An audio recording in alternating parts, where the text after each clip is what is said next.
तिलावत कुरान सुनने के लिए इस चैनल को सब्सक्राइब करें और बेल पर जरूर क्लिक करें। बिस्मिल्लाहिर्रहमानिर्रहीम। هل أتاك حديث الغاشية وجوه يومئذ خاشعة عاملة ناصبة تصلى نارا حامية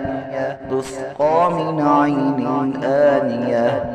ليس لهم طعام إلا من ضريع لا يسمن ولا يغني من جوع وجوه يومئذ ناعمة لسعيها راضية في جنة عالية لا تسمع فيها لاغية فيها عين جارية فيها سرر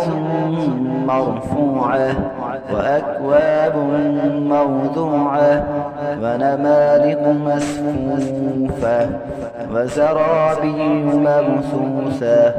أفلا ينظرون إلى الإبل كيف خلقت وإلى السماء كيف رفعت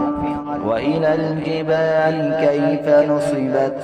وإلى الأرض كيف سطحت فذكر إنما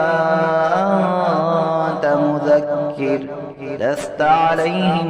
بمسيطر إلا من تولى وكفر